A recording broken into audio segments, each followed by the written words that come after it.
What a remarkable moment this is. I've been looking forward to this for at least the last 6 months as it came into focus as to what we were going to do here today. So you're here to participate in a day-long symposium focusing on the life, the art, and the personalities of Scott and Stuart Gentling.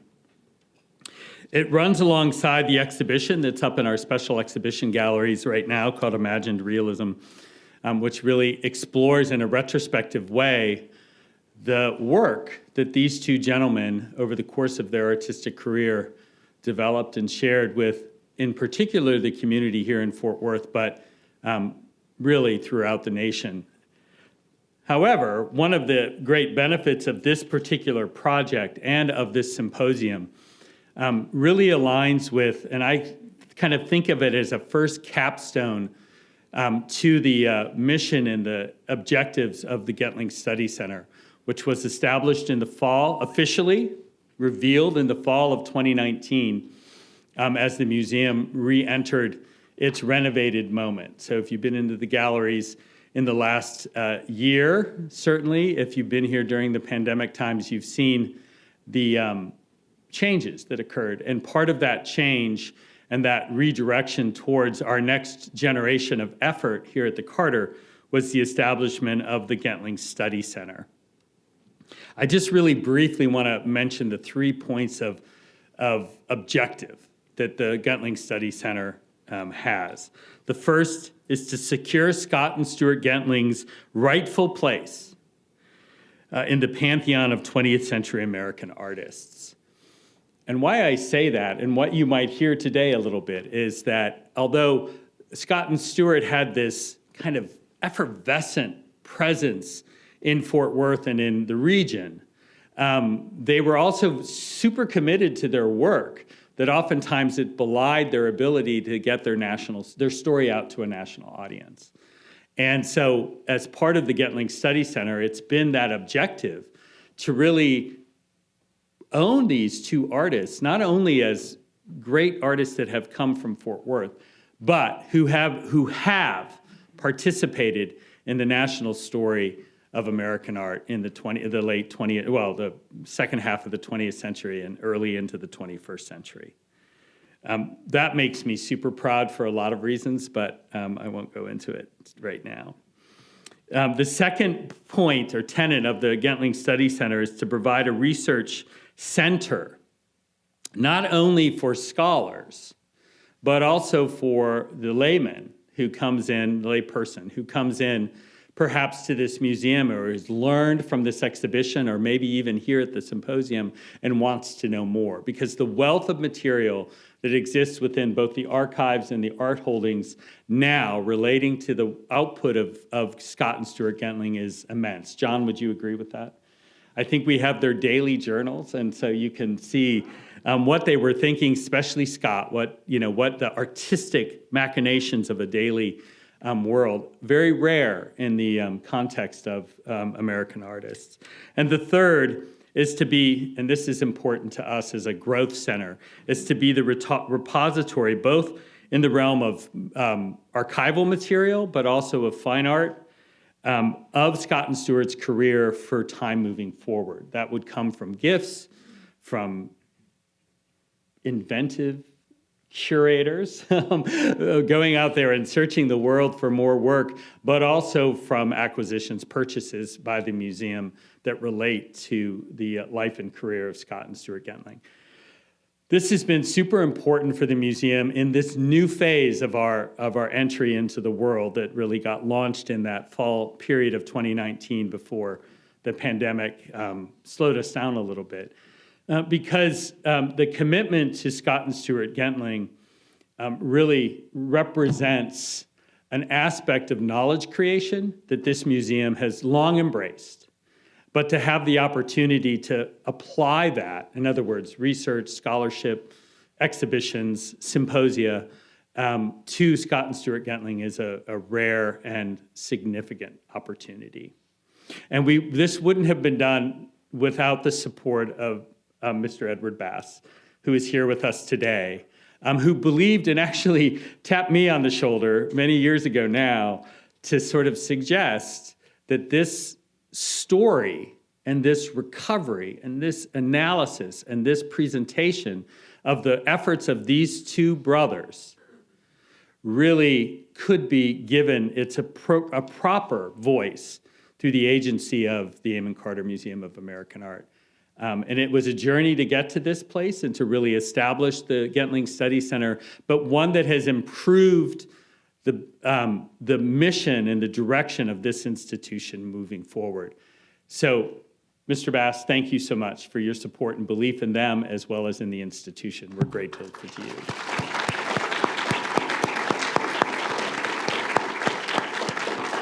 I know that Madeline Fitzgerald, who's the Master of Ceremonies today, is going. You've gone over your 2 minutes.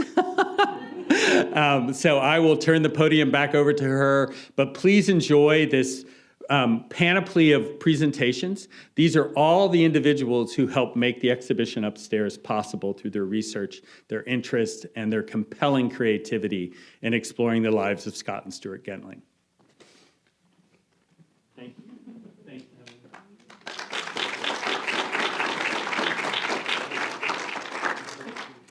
Thank you, Andrew, for that lovely welcome. I wish you could stay and do the rest of the business that I have written down, but alas, I have all of the fun information to go over. So like Andrew said, my name is Madeline Fitzgerald, and I'm the manager of adult programs here at the Carter. Thank you all again for joining us today for our Gentling Symposium, featuring the 3 Gentling Fellows and Curators who have researched the brothers over the last few years in preparation for the stellar exhibition, Imagined Realism, Scott and Stuart Gentling. And now I have the pleasure of introducing our speakers this evening, or this morning. I'm so used to evening. First, we'll hear from Jonathan Fremling, the Gentling curator and head museum archivist here at the Carter. John received a master's in history from the University of Texas before starting his career in the Carter's library. John will dive into the biography and the traits that make the brothers the remarkable personalities that they were. Then we'll hear from Gentling fellow Scott Grant-Barker, who will speak on the late 20th century art scene in the Dallas-Fort Worth area and the Gentlings' place within it, the patronage, peers, and projects that made the Gentling brothers artistic royalty in the city. Scott Grant-Barker is a local historian and collector who celebrates the art history of Fort Worth in his writings, lectures, and exhibitions. Barker is a Texas native and United States Navy veteran. He grew up in Midland and came to Tarrant County in 1975 to attend the University of Texas at Arlington, where he earned a bachelor's degree in business administration in 1977. He and his wife began collecting the work of Fort Worth artists in the early 1980s. In 1992, a public discussion tied to the 100th anniversary of the beginnings of the Modern Art Museum of Fort Worth focused Barker's attention on the artists of the Fort Worth Circle. He spent the remainder of the decade researching this groundbreaking group of men and women and their place among Texas's earliest modern artists. Research into this group also revealed an extensive history of visual art activity in Fort Worth dating from the post-World War II period, the heyday of the Fort Worth Circle, back into the late 19th century. Barker's interests now include art and artists from all periods of Fort Worth's 170-year-long history. Scott Barker co-authored Intimate Modernism, Fort Worth Circle Artists in the 1940s, the catalog accompanying an exhibition curated by Jane Myers and organized by the Carter in 2008. In 2013, he worked closely with the Dallas Museum of Art on Hotel Texas, an art exhibition for the President and Mrs. John F. Kennedy, which was a memorial exhibit created by Olivier Millet that recreated the display of artworks awaiting President Kennedy and his wife Jacqueline in their Fort Worth hotel room on November 21st, 1963. Barker also contributed an essay to the exhibition's catalog. 2 of Mr. Barker's essays on Fort Worth art history will appear in Making the Unknown Known, Women in Early Texas Art, 1860s to 1960s, a book commissioned by the Center for the Advancement and Study of Early Texas Art, or CASETA, and scheduled for publication in spring 2022. Barker won Cassetta's Research Award for Conversations with Lucretia Donnell Koch in 2010. He has also written about Fort Worth art history for the Texas State Historical Association, the Langdon Review of the Arts in Texas, the Texas Historical Foundation, Texas Christian University Press, the Texas Historical, the Mariana Kistler Beach Museum of Art, and the Fort Worth Star-Telegram. Scott Barker has also curated or co-curated several major exhibitions for the Old Jail Art Center in Albany, Texas, as well as the Fort Worth Library and the Fort Worth Community Arts Center. After Scott speaks today about his research, we will transition into a short Q&A with all of you. I will have a handheld microphone, which will allow for your questions to be heard in the recording of the talk today, which will be uploaded to the Carter's YouTube channel in the coming weeks. Immediately following the talk, we will break for lunch. If you reserved a boxed lunch in advance and did not receive an email about where you will be eating lunch today, please come see me or another staff member after the talk. And now, please join me in welcoming John Fremling and Scott Rantbarker.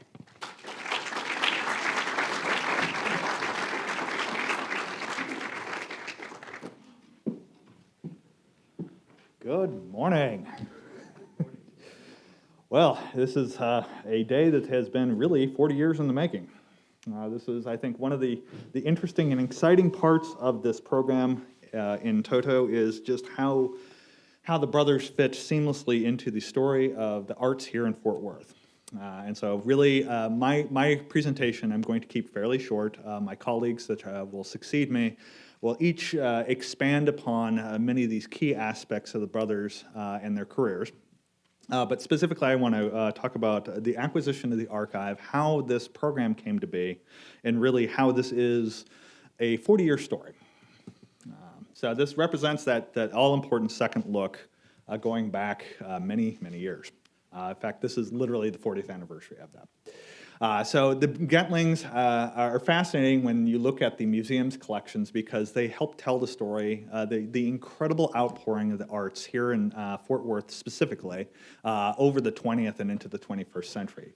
A great example of this is within this melange of images. You have Irwin Smith at the top working through the Fort Worth Circle, Burr Utter, then into the mid-60s with folks like Charles Stewart Williams, and then really the Gentlings pick up where they leave off. So really, Fort Worth has been an amazing place for the arts here, across the entire century. And this is all within Carter's collection. And so the Gentlings really are advancing that story that we have in a unique and magnificent way. So when I say this is a 40-year journey, it truly is. When we look at the archive, this incredibly rich archive, as Andrew rightly pointed out, each of the brothers are pouring out not only the art that they're creating, but also the stories, their thoughts, their reasons for doing things. And within that archive, there is the story with the Carter going back to 1985, 1986. The brothers were trying to complete their folio of birds in Texas, and they ran short of money, and so they were endeavoring to try to get over the finish line. And one of the ways they did that was to sell the original 40 birds of birds in Texas. And they approached the Amon Carter Museum first on the list because, of course, it was a natural fit. Here's the work, these works in a Audubon style, something that fits within the larger collection of the museum. And we said no. And yeah, right. This is that moment where you had contemporary living artists. We really, at that point, weren't working extensively with contemporary living regional artists in a focused way. And so we said no. And really, this is the second chance. This is what I love about this story. This was our second chance. It took a while, but it was our second chance to really take their story on and recognize the caliber of the artists that they are, but also how they tell that larger story of American art here in Fort Worth specifically.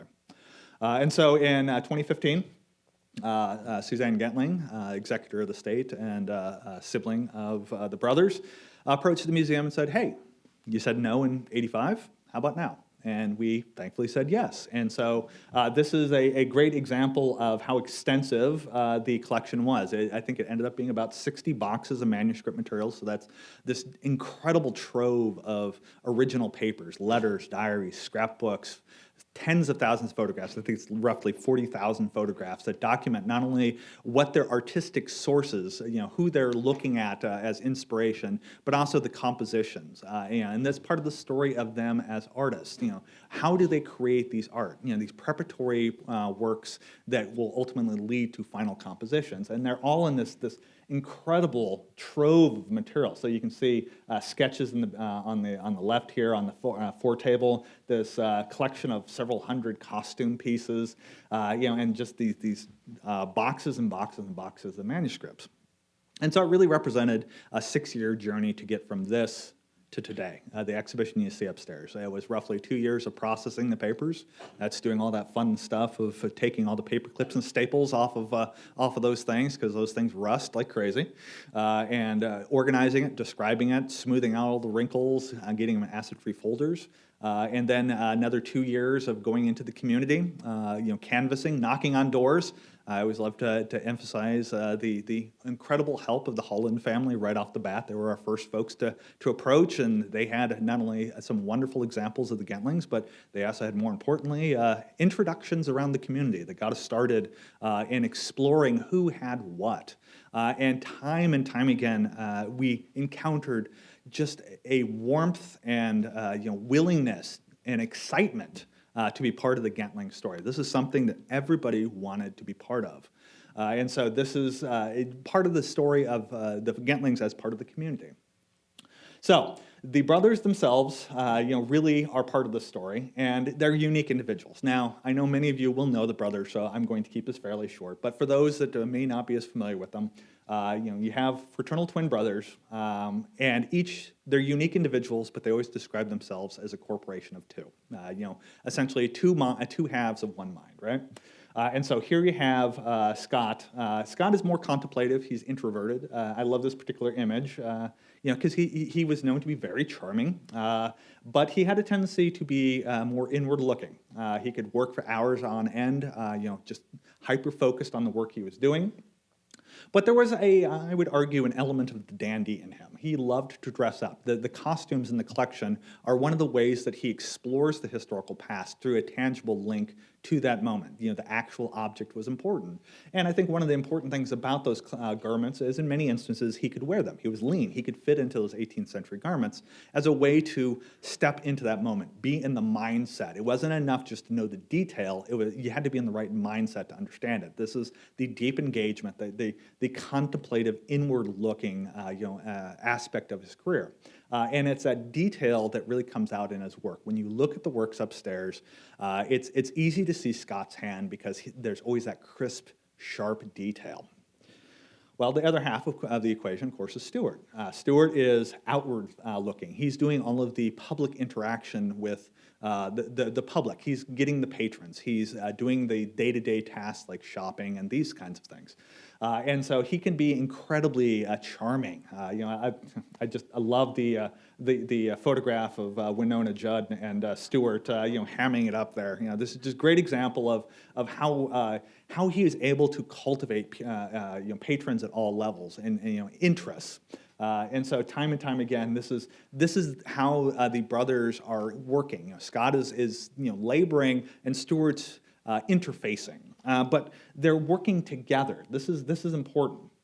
They're intimately aware of who their historical antecedents are, who their peers are within the larger art world, even if they choose to pursue their own style, even if it's not in step with the current trends of the day, because they're always looking back at the great art of the past. And so I love this particular photo because this is Scott dressed up in 19th century garb. It's this great kind of nod back to Rembrandt Peale or the Asher B. Durand, Cole and Durand there. This is a great example of how they are aware of their historical past, even if they're always going to shape it through their own vision. But they are collaborators, as I said. And so because Stewart is often the one that's out in the larger world, so much of the work is shaped by his vision, even if Scott is often the one doing the primary execution. So Scott often gets top billing, but I think that's profoundly unfair to Stuart's artistic eye. He's the one photographing. They work extensively from photographs. And so it's Stewart who's often behind the camera. He's there setting up the composition, which will then serve as the final template upon which the work is settled upon.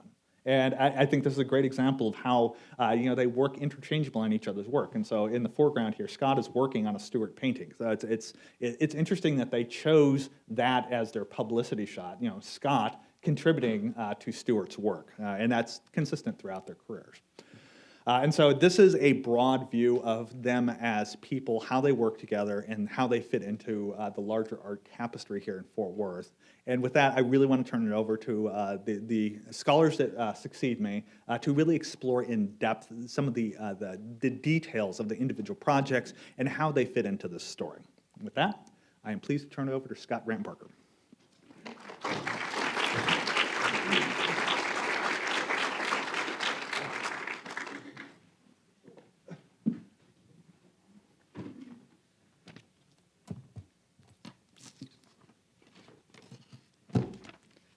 I'm really pleased to be here this morning to speak with you about the Gentlings. It's been a privilege to work on this exhibit for the last 2 or 2.5 years, and I've really learned a lot about these fellows. So we'll get right to it. The first part I want to talk about is grand obsessions. They exhibited some really obsessive behavior in their lives. Scott and Stuart were obsessive learners. Once they locked onto a subject, they just couldn't let it go. Exhibit A would be Texas birds. They were fascinated with birds from the time they were boys. That led, of course, to a publication of a major book about Texas birds, which you may already all know about. After that book was published, the birds just kept on coming, those bird paintings. Of course, it was all fueled by their admiration for John James Audubon, for his artistry and for his life story. Audubon was an extremely inspirational figure to them ever since they discovered his art in a book that Stuart found in the old Children's Museum here in Fort Worth. They started copying Audubon prints from this book that Stuart discovered. On the left is an Audubon print from Birds of America, plate number 5. And on the right is Scott Gentling's copy of it when Scott was maybe 12 years old when he did that. On the left, we see the gyre falcon from Birds of America, plate 366, and on the right is a photograph taken in the Gentlings' living room in 1958, and that's Scott's full-size copy of the gyre falcon hanging over the living room as the main decoration. The lady standing is Barbara Gentling, his mother. They even traveled, Stuart and Scott traveled the southern United States, tracking the movements of John James Audubon. They did that over a period of years.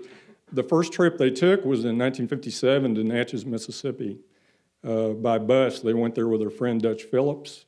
The three of them, they went there alone. They didn't have any adult supervision, but they went to Natchez looking for John James Audubon, and they found him in Natchez.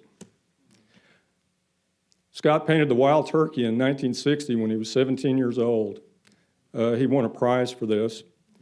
The next year he painted this on the left.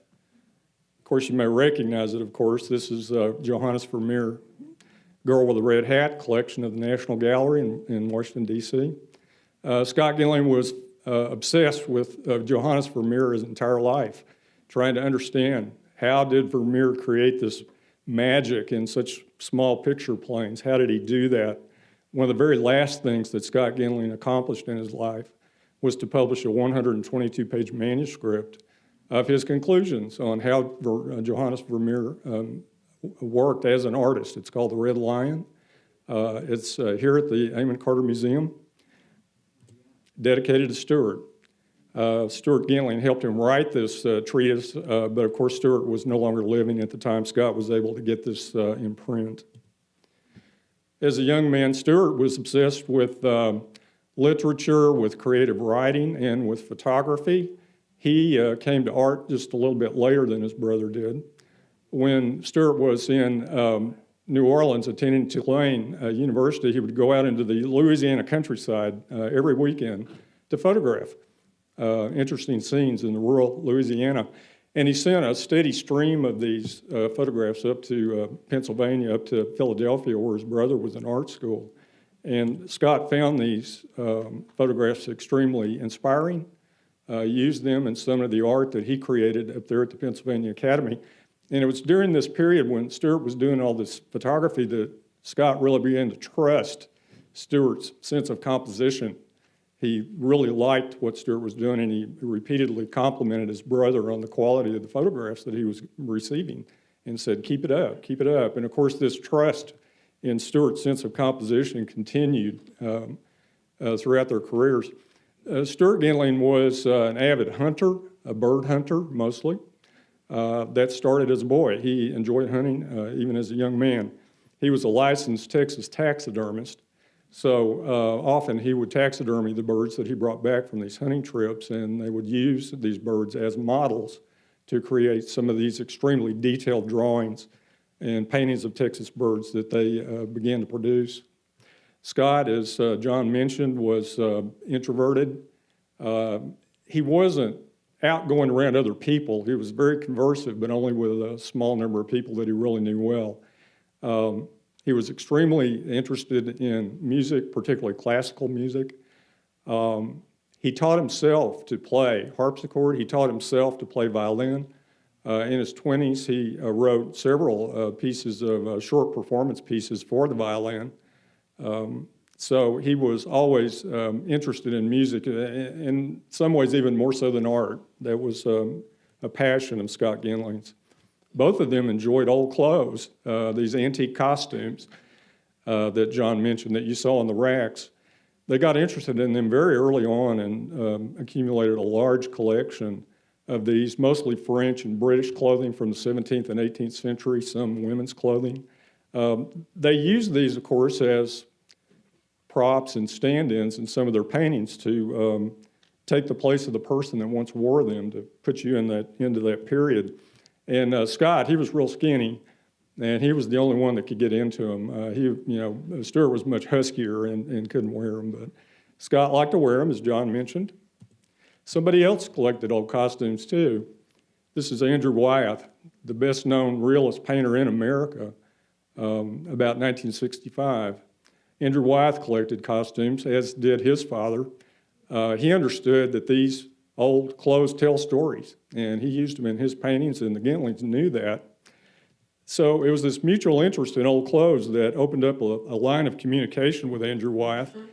About 1973 or so, Scott and Stuart boxed up a couple of old coats. There was a Quaker's coat, which is that brown coat hanging on the left, and a kind of a fancy gentleman's coat and a woman's dress for Wyatt's wife, Betsy, and sent them up to Pennsylvania, to Chadds Ford, where Mr. Wyatt lived, and said, we want to give you these as a present because we know that you'll appreciate them, and we do too. And Wyatt wrote back and thanked them for these coats, and a couple of years later they showed up in a painting by Andrew Wyatt called The Quaker. Turned out to be a very successful painting by him. And this encounter opened up this line of communication with him that the Gentlings maintained for the rest of their lives. They were very proud and pleased that when they would write Mr. Wyatt, he would write them back. So he knew who Scott and Stuart Gentling were.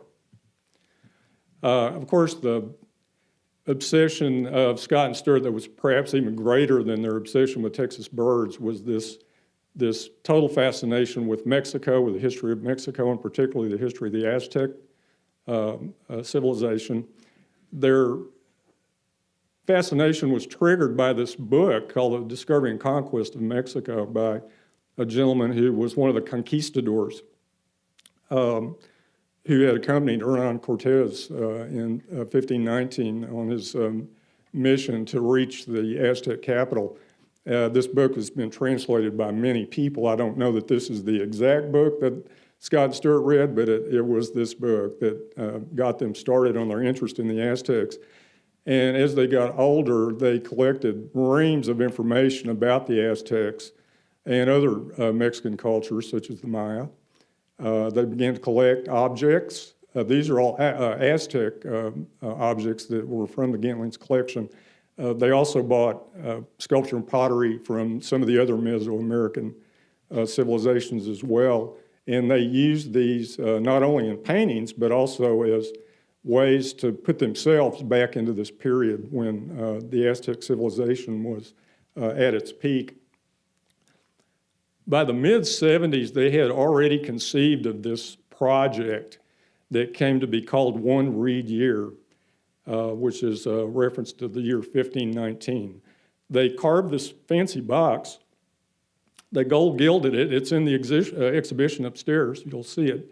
And the mission of the Gentlings was to fill this box up to the brim with drawings and paintings of the Aztec Empire, of the capital city, of the surroundings, of the terrain that Cortez traversed to get to central Mexico, where the capital city was. They were going to tell the story of the Aztecs in pencil and paint, and they were going to fill this box with those drawings. And this particular obsession probably took more of their time over the years than even the bird projects did. And unfortunately, it turned out to be such an enormous challenge that neither one of them actually lived to finish the One Reed Year project. I want to talk about infrastructure. There's a strange word when you talk about Scott and Stewart, but I call it right time, right place. This is the old Children's Museum on Summit Avenue. It was a temporary home. This was never intended to be a long-term home for the Children's Museum. Some of the people called it the Glorious Closet because it was stuffed with all these interesting things for young kids.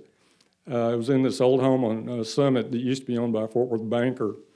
And it was there from 47 to 1955, and it was during this exact period that Scott and Stuart Gentling were patrons of the old Children's Museum. And so when you would go in there, you would find little dioramas with birds and Texas animals and all kinds of donated stuff like these Chinese pottery in a big chest. And there was Japanese armor and a stuffed buffalo that the kids could pet.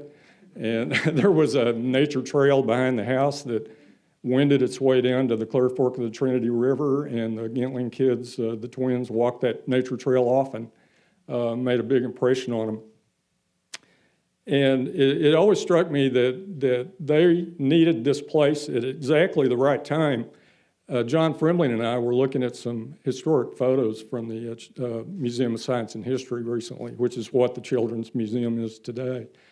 And we were looking at these photos, and we came across this reading room photo, and underneath the red arrow that I drew is the exact book that Stuart Gentling found, the 1937 Macmillan Company reprint of Audubon's Birds of America. This is the exact book that set them on the path to being professional artists.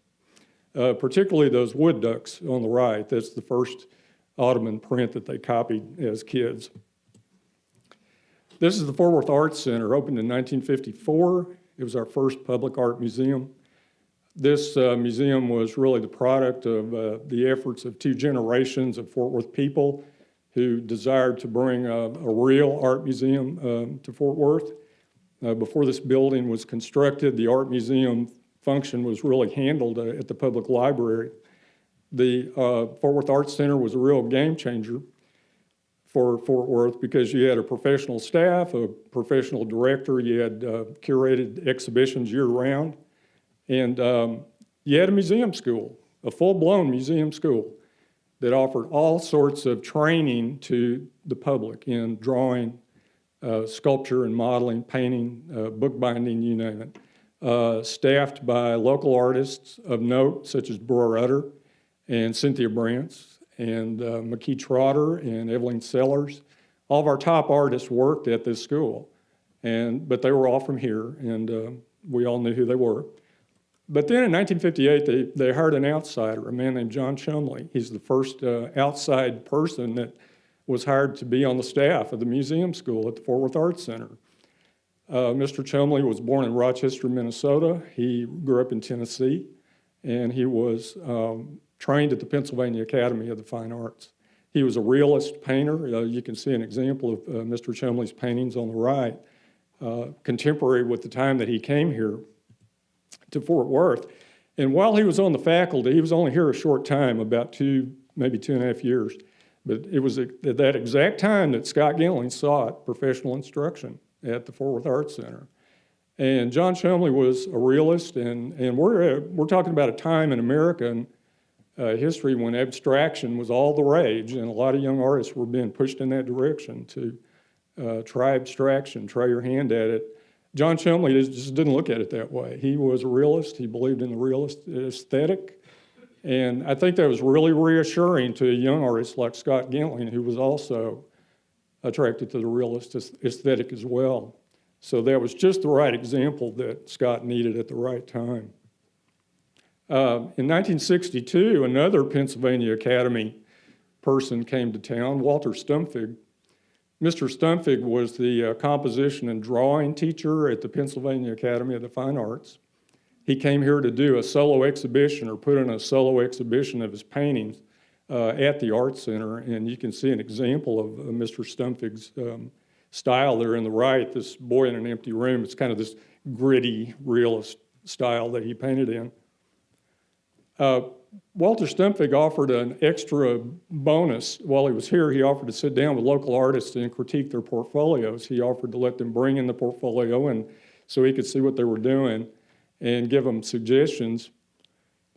Scott and Stuart weren't even in town. They were in Tulane in the first year of college in New Orleans. So Emily Guthrie Smith, who was a friend of the Gentlings family and a very well-known portrait artist here in Fort Worth, took it upon herself to go borrow 2 of Scott's bird studies from Scott's mother, and she showed them to Walter Stumpfig and said, "What do you think?" And Walter Stumpfig said, "I like it." And he called Scott Gentlings personally in New Orleans and advised him to come to the Pennsylvania Academy. He said, "If you'll apply to the Pennsylvania Academy of Fine Arts, I'll make sure you get in." That was the perfect call at the perfect time because Scott had just dropped out of his art classes. Every one of them, he cashed it in. He said, "They're not helping me. I don't think I'm going to make any progress here." And he needed an exit strategy. And Walter Stumpfig gave him one at the moment that he needed it. So in the fall of 1962, Scott Gentlings enrolled in the Pennsylvania Academy of the Fine Arts in Philadelphia and became a student of Walter Stumpfig, of John McCoy, who was a brother-in-law of Andrew Wyatt, and Morris Blackburn, who was an accomplished painter and a printmaker, became Scott Gentlings' teachers. This is the members' lounge on the left of the Fort Worth Arts Center. One of the things they used one of the things they did with the lounge is once a month, they put on a solo exhibition of a local artist to give them some exposure. That was one of the functions of the Arts Center back in those days, was to promote local artists as best they could. Well, in 1964, Scott Gentlings was given a solo show here at the Arts Center in the Members Lounge. And he'd been at the Pennsylvania Academy now for 2 years, training. So on the right, you can see this is a Star Telegram photo when he was getting ready for his solo exhibition at the Fort Worth Arts Center. And what happened was, this really was the beginning of the formation of this support network that supported the Gentlings for the rest of their careers. On the left, we see Nancy Lee and Perry Bass with Miss O'Keefe in 1966. And the Basses bought a painting by Scott Gentlings from this show in 1964, as did the 2 ladies on the right, Gloria Tennyson and Shirley Holmes. The Lupton sisters, they were the daughters of C.A. Lupton. Shirley Holmes was the president of Coca-Cola Bottling Company in Fort Worth. The Lupton sisters thought Scott Gentlings was something else, and he needed some support, and they were going to give it to him. So they began to buy his work, and they also began to tell everybody that they knew about this young painter and about how good he was. One of the people that called was Ann Winford, the lady in the center. Ann Winford, some of you may remember her as Mrs. Charles Tandy, or Burt Burnett's granddaughter. She was very wealthy, socially prominent. The Lupton sisters asked Miss Winford to call the man on the right, Don Vogel, owner of Valley House Gallery in Dallas, and ask him to give Scott Gentling a look. So she did. She did call Don Vogel. Now, Don was a very pragmatic guy and kind of hard-headed, and he thought Scott was too young to be as good as he was being told, you know, because Scott was only 23 at the time. But he said, okay, go ahead and send him over. So Scott Gentling went to Dallas and showed his work to Don Vogel, and Don Vogel decided to offer him a place in on the roster of artists at Valley House. And because all of these things transpired at exactly the right time and in exactly the right place, as an artist at Valley House, Scott Gentling very soon developed a reputation that followed him really for the remainder of his life. And that's the boy genius who sells out every show. That happened because of this infrastructure. I guess that's the best way to put it, of not just buildings, but this infrastructure of personal relationships that existed in Fort Worth at the time. I want to look at the Fort Worth gallery scene, excuse me, and not the whole gallery scene, but just the gallery scene in the 1960s and 70s as it related to Scott and Stuart Gentling.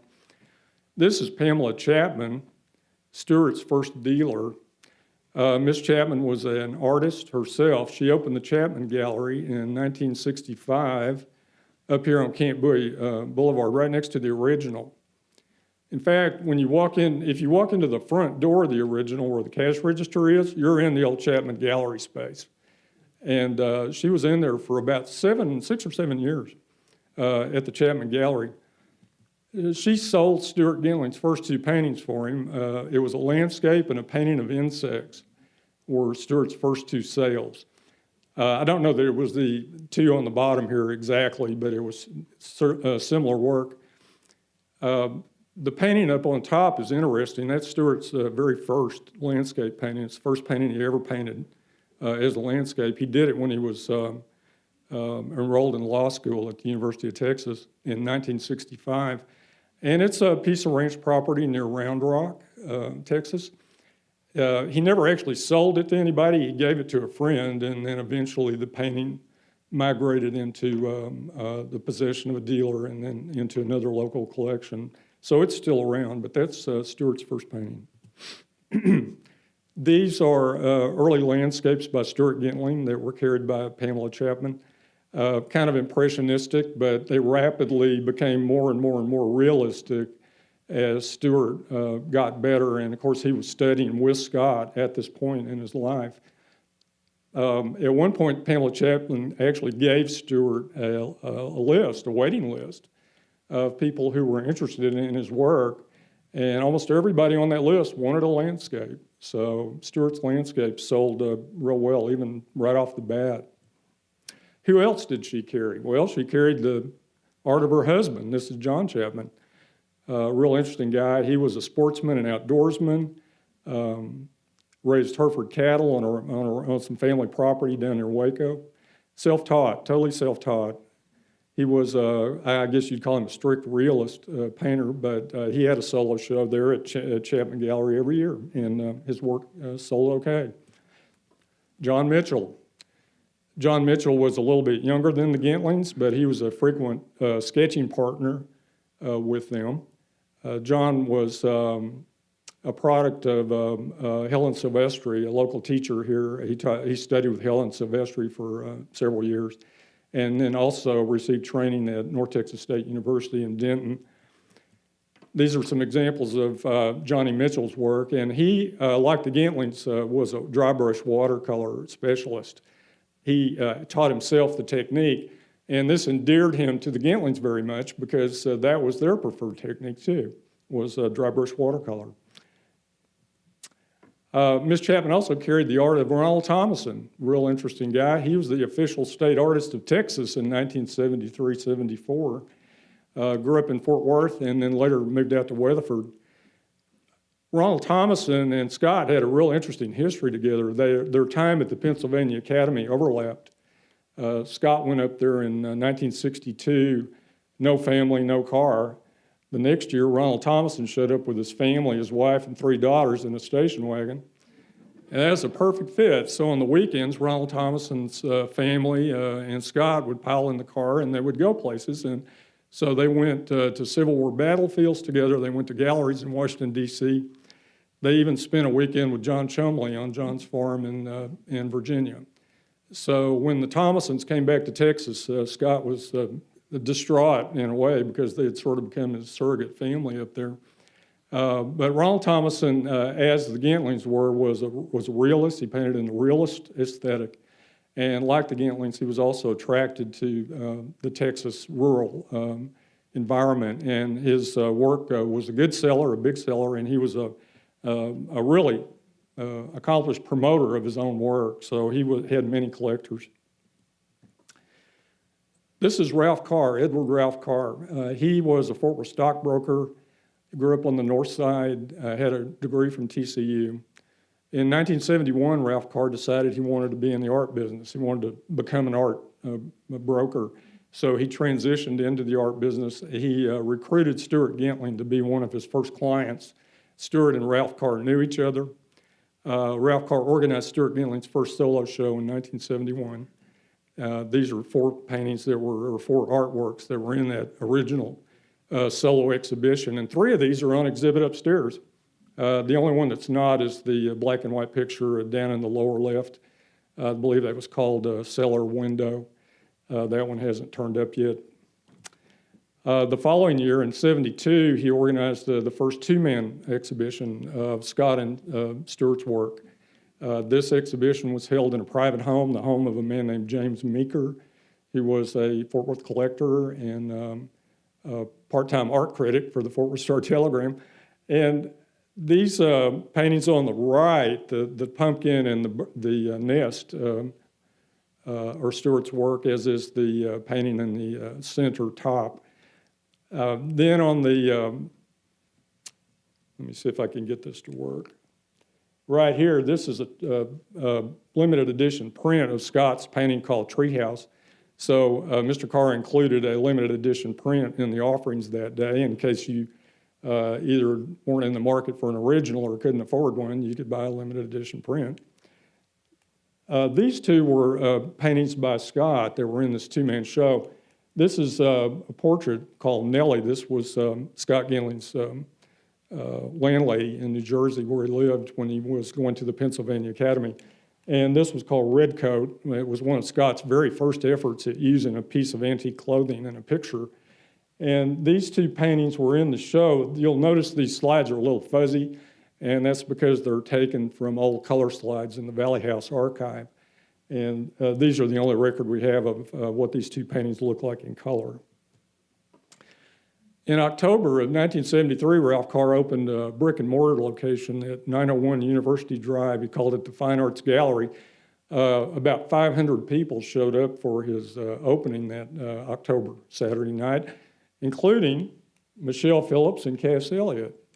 They were in town staying with James Meeker, who was a friend of theirs.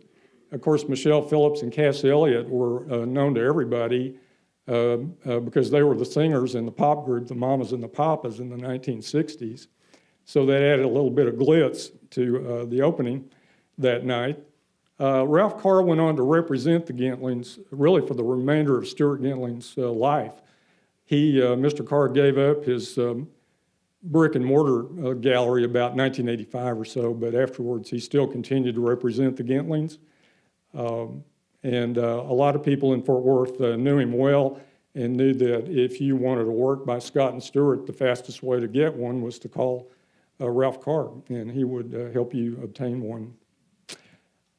Who else did Ralph Carr represent when he was in the art business? He represented a lot of Fort Worth artists, but I'm going to mention 3.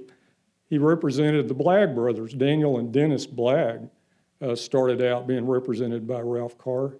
They were about almost 10 years younger than Scott and Stuart Gentling, but Daniel and Dennis were frequently compared to the Gentlings. because of their twinness and because of their high level of ability. They too were realists, drawn to the realist aesthetic, and they too, like the Gentlings, were drawn to the rural Texas scenery. So Daniel and Dennis Blagg were early clients of Ralph Carr. I'll jump ahead just real quickly about 10 years, and by the mid-'80s, Daniel and Dennis Blagg were very well-established artists on the Texas art scene. Ralph Carr also represented their brother Woodrow Blagg, who specialized in these highly detailed pencil portraits of Texas ranch life, and still does. He still does these things. On the right, we see Woodrow Blagg's portrait of Scott Gentling, which is done in pencil. This is a photograph of a reproduction, giclée reproduction of that original drawing. So this is kind of a sepia tinted artwork, and the original probably doesn't have that particular coloration on it. This is Electra Carlin. I have to talk about Miss Carlin. She went into the art business about 10 years before Ralph Carr did. She opened a gallery in 1960 here in Fort Worth called Carlin Galleries. She started out, it was a gift shop called Gallery of Wonderful Things, kind of a high-end gift shop. That opened in 1959, and then her partners pulled out, and she was left with the business, so she transformed it into an art gallery. And she was in business here for about 30 years. I'm going to mention some of the people that she represented. She represented Emily Guthrie Smith, the Gentlings' old mentor. Miss Smith, in the last half of her career, transformed herself from a portrait artist into a really good landscape painter. And Emily Guthrie Smith was extremely popular here with collectors, and Electra Carlin sold many, many paintings by her through the Carlin Gallery. Electra Carlin also represented James Blake, a fine artist with a long career. Back then, he was probably best known for his images of France, for the French countryside, images of Paris. But occasionally, he would also look to the local landscape for inspiration. He had this kind of a hybrid impressionist realist technique. And I love James Blake's painting of the St. Ignatius Academy downtown. And this is the old Colonial Hotel, which used to be right across the street here from the Amon Carter Museum. She also represented, oh, wait a minute, John Chumley. I thought he moved away. Well, he did in 1961, but Chumley's art never left. You see, Electra Carlin recruited him to be one of her first gallery artists at the Carlin Gallery. So even though John Chumley lived in Virginia in the Shenandoah Valley, he was sending paintings back here to be sold through Carlin Gallery. So you could go there anytime and see works by John Chumley and buy one. Then in the early 60s, she landed a really major artist, Peter Hurd. Peter Hurd is brother-in-law of Andrew Wyatt. Peter Hurd was a nationally known realist painter based in New Mexico, probably New Mexico's best-known painter.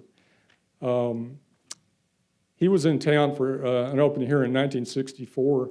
Peter Hurd didn't use many dealers. He didn't need them. He could sell almost all of his work himself.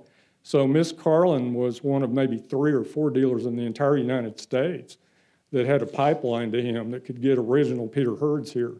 And so you could go there and purchase one from her.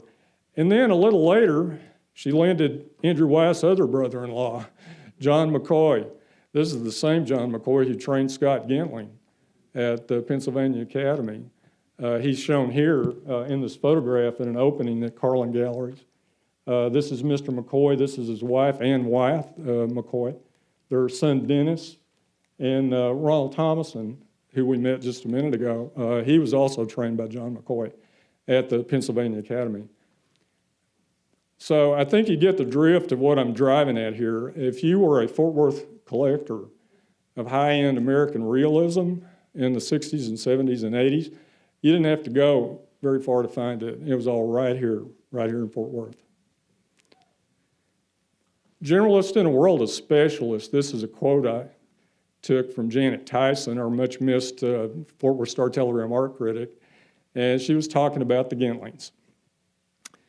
And so we're going to go with that for today, generalist in a world of specialists. I think she meant that the Gentlings required a lot of latitude in their art. This is a art review in the Dallas Morning News by Janet Kuttner. She was a longtime art critic for the Dallas Morning News. It's called A Texas Wyatt. And she's writing about Scott Gentling, about his final solo exhibition at Valley House in 1976. Scott left Valley House in 1977. And it's a very complimentary article generally. But I want to focus on the last paragraph, the way she worded it. She said at least 100 artists are attempting what Scott Gentling is accomplishing in Texas at the moment. And the question arises as to how one distinguishes between the average and the above average talent. And I think what she's saying is in a crowded field, which Scott Gentling was certainly in a crowded field of artists here in Texas, how do you separate yourself? How do you distinguish yourself from everybody else? How do you create a niche for yourself? And I interviewed Daniel Blagg in 2019, working on the show, about that, about his career and about the Gentlings, and he addressed this question, this very question about how do you separate? And I'm going to read Dan's quote. He said, "I do think for the work to have the depth or the sense of being, you have to paint for yourself, about yourself and your experience. Edward Hopper once said that I paint the world around me by the means within me, and I've always found that really profound." And this explains or describes exactly what Daniel and Dennis Blagg did in their careers. And it also describes exactly what Scott and Stuart Gentling did too. These are some black and white photos of paintings Scott did at Valley House before he separated from the gallery over there. And they're all, of course, inspired by rural Texas scenes for the most part. But after 1977, when he and Stewart kind of went out on their own, this kind of work, it didn't disappear, but it began to recede. This was no longer the focus of Scott Gentling's work. When you heard about the Gentlings or read about the Gentlings after 1977, it was almost always in the context of those obsessions that we talked about a while ago. And first off, it was the birds. Whenever you'd hear about the Gentlings, it was always this big project they were working on about the birds of Texas. Stewart even got started a little bit early on this when he started doing these Mayfest posters every year. And he'd always do one that had to do with a bird of Tarrant County. You know, he made it real specific about what the focus of the poster was. And these were real popular. People liked them, you know, because they hadn't really thought about something like this before. But it was the birds, and it was all part of this buildup that took place up to the release of their book in 1986 called Of Birds in Texas, which they got a massive amount of publicity for. Really made the reputation, I think, with the release of that book. Occasionally, you'd see other instances where they'd be interviewed by somebody, and again, the focus is on, you know, we're interested in classical music. We're interested in the past, in these costumes, because they tell stories. They wanted people to know about these obsessions that they had. They were going to put that out front now. That's how they wanted to be known. If you wanted to know something about the Aztecs, or if you wanted to know something about African art, come to us, because, you know, we know about these things and we think they're interesting, and we're going to take you with us. That was the invitation, you know, come with us and we're going to show you things that you've never seen. One of the ways they interacted with the public, they created a gallery space of their own that they had control over. It was a little house over here on Boland Street, about a block and a half away, at 902 Boland Street. They opened a gallery there in 1977, and they called it the New Gallery. They did it in partnership with their old friend Dutch Phillips and his wife Mary and architect Mariana Thomas. About 5 years later, the partnership dissolved, and Dutch and his wife and Mariana Thomas built another gallery directly across the street from the Gentlings. Their galleries at 901. And everybody is still on good terms. It wasn't an acrimonious thing, but Dutch went into business across the street as the Fort Worth Gallery, and then the Gentlings renamed their place the Gentling Gallery. But they were in this house on Bowling for about 25 years. They were in there a long time. And if you wanted to make an appointment, it was usually by appointment, you could go in and you could see the Gentlings' latest work there. You could see their collections. They had some of the collections out where people could see them. They had this big collection of ancient America, art of the ancient Americas on display. And these photographs, the color's not right. I'll just warn you, they're taken from color photos that have faded badly, so the colors are off, but you can kind of get a sense of what the interior of the Gentling Gallery looked like. And you could go there and you could see Stewart's latest painting of an Aztec theme. This particular painting is one of the many canals that crisscrossed the Aztec capital city. You could see one of perhaps Scott's portraits. In this case, this is a portrait of Clementine Mcgarry. Miss Mcgarry was the wife of an East Texas sharecropper. Scott met her in 1965 and met her a couple of other times afterwards. Scott Gentling painted Clementine Mcgarry over and over and over for 23 years before he finally produced a portrait he was happy with. And this is it, Clementine from 1988. So that's another example of this obsessive behavior that the Gentlings possessed. These are two examples of Stewart's still life work. This is probably the epitome, I think, of his experimentation in still life. Day of the Dead, of course, is his homage to Mexico. This is a country that had fascinated him his entire life. He traveled to Mexico when he was 19 just to learn the language. Stuart Gentling also called this painting occasionally a self-portrait.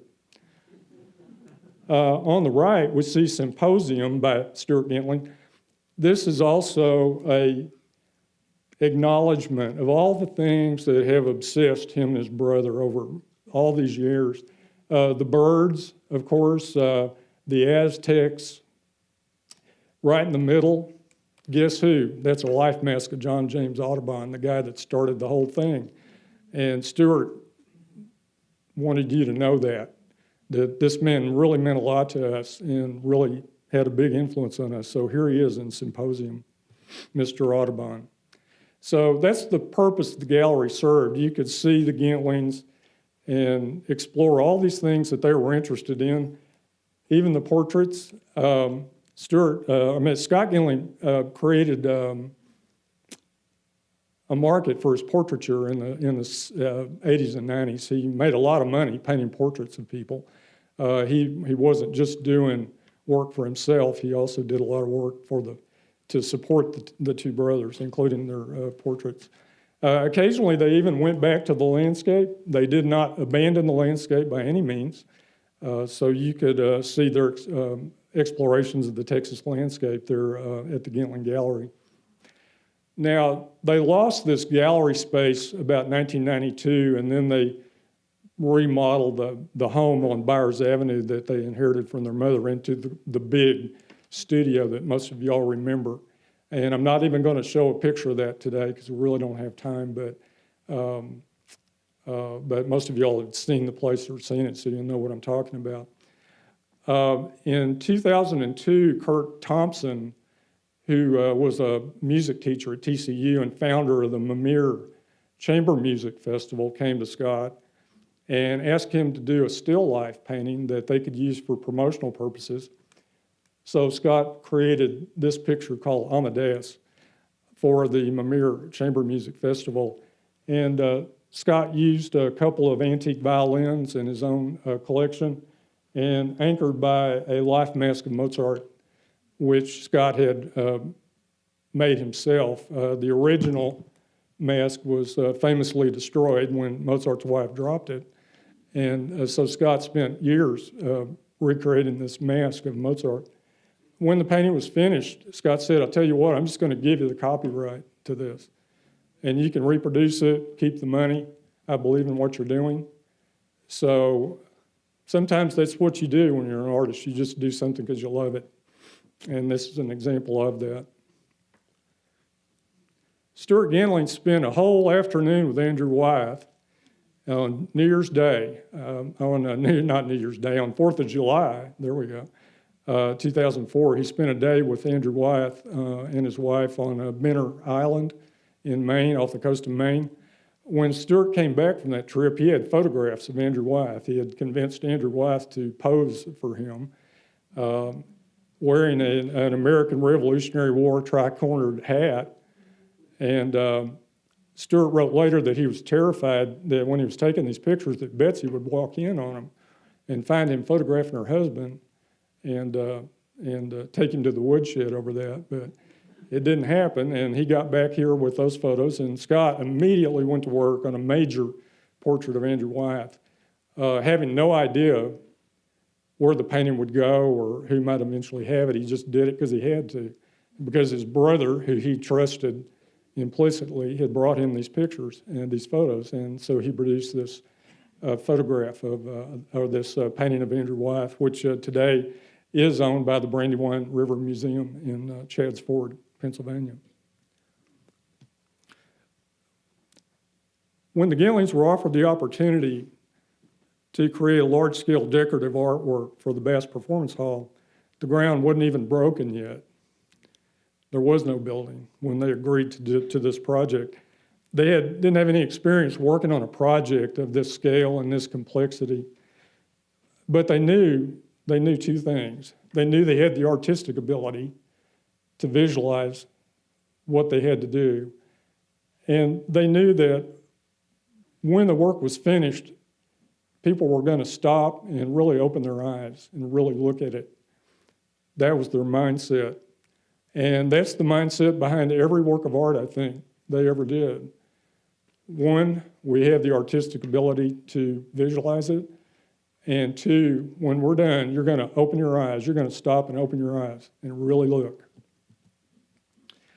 This is the last slide in this presentation, and it's two beautiful Texas landscapes by the Gentlings, one by Stewart, one by Scott.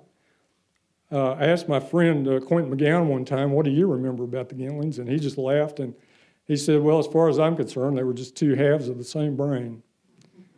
And I thought about that. I said, okay. Well, after studying them now real closely for the last 3 or 4 years, I've come to understand, as John Fremling mentioned, they were very different people. They had different aspirations, different skill sets, different personalities. But when it came to art, they were of one mind, absolutely of one mind.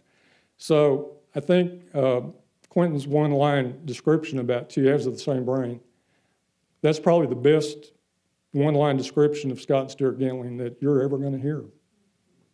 Thanks. I appreciate it.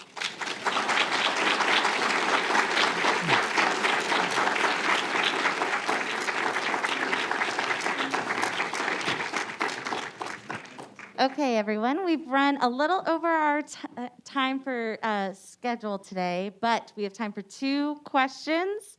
So if you have a question, please raise your hand and I'll bring the microphone over to you. Okay, got one right up here. Thank you for the presentations. I wanted to ask anything like a small thing about their personal lives. They got married, but anything you want to tell us?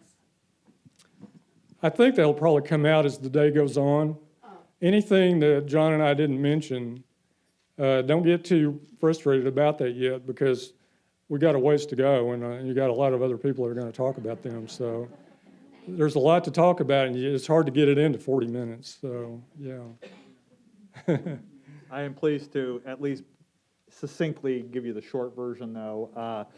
Neither marries. They each had a variety of ladies that were interested, but ultimately, especially Stewart was very, very popular with the ladies, and popular enough that at least one of them proposed to him.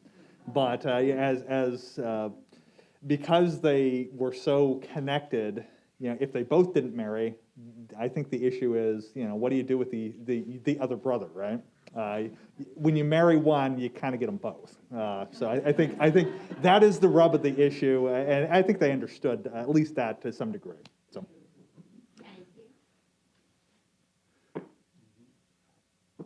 Time for one more. No pressure. Okay, we got one right here. Just quickly, did they associate with any other artists, Dallas artists or anybody else that comes to mind that weren't just the local Fort Worth artists, besides, of course, Andrew Wyatt?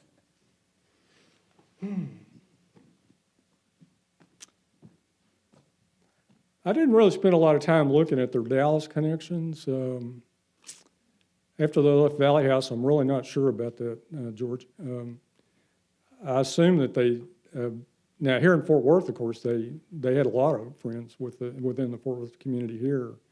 But as far as Dallas, does anyone out here know if they associated with Dallas, the Dallas art community after Scott left Valley House?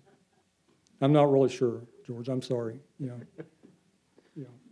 They were very much Tarrant County people, and which is kind of explains why their reputation didn't escape this part of the country. They very rarely left. They actually tried to get gallery representation with Gerald Peters at one time, but that didn't work out. And they were with Ted Pillsbury in Dallas at one time at Pillsbury Peters when Ted was in the art business, and that didn't work out. So all their attempts really to, and this was later in their life when this took place, these attempts didn't pan for them, and so they were very much self-contained right here in Tarrant County. Yeah. And of course, I love to, as someone pointed out, that's a very good Fort Worth stance, especially standing here at the Amon Carter Museum. Yeah. So, yeah. Hi. Thank you very much. Okay. That's good. All Good right. presentation. Thank you.